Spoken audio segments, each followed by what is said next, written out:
Google has been taking over the lives of people all around the world since its creation in January 1996. It was formally introduced on September the 4th, 1998, in a small garage in Menlo Park, California.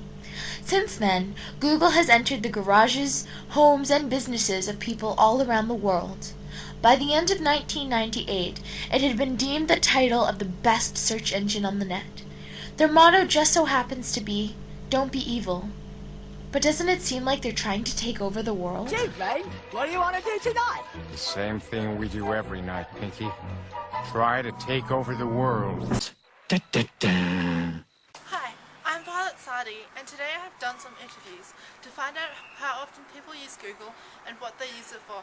On the internet, when I'm in Google, I look up Google Calendars because it helps me organize my shares and even invent I with use friends. Google, the search engine, for researching for assignments.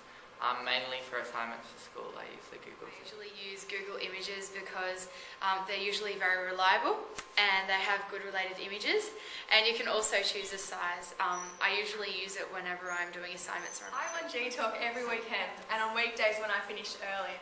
I always talk to family and friends. Every night when I'm on the computer, I go to the Google News page and see what is making headlines. I find the headlines are always interesting and can sometimes be Google-powered things all the time, especially the Google blog, because I like expressing myself online and I can use it to chat to all my friends and family and stuff, so it's good. You see, Google has already begun to absorb the minds of these young people with their many addicting programs. Google Search Engine, Gmail, Orchid, Google Labs, and Google Earth. People are absorbed daily in Google's facilities, spending hours on end using them. Google is coming up with more and more inventions, some that are quite simply amazing. The first of these is to bring ad content to users. Google will use your PC's microphone to try and figure out whatever background noise there is while you are online.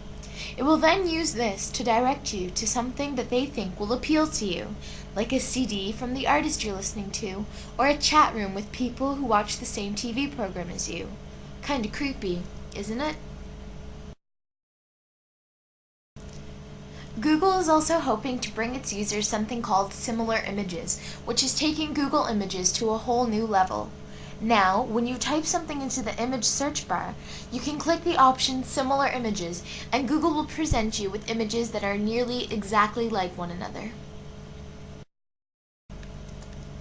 Google Squared is yet another project that Google is working on.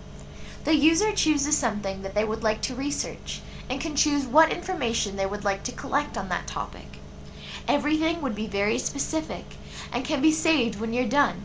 Here, I am researching dog breeds, and am choosing the specific ones that I want to know about. I add another column to the square, telling me about each species' health cautions.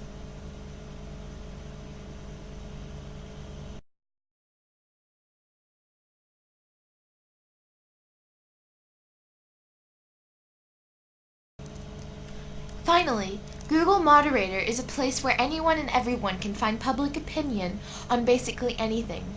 People from all over the world can ask questions, give suggestions, and vote on questions. Here I am seeing what everyday people would ask a world leader. This applet can help people collect information for surveys with ease and gives even more freedom of speech. Each of these applets are still under construction, but the majority of them you can have access to by going to Google Labs. So, as you can see, Google is further developing its many programs and utilities to further captivate the minds of its many users. One can only imagine what it will do next. Will it replace teachers in schools? Will it replace ordering in with food that comes straight from your printer?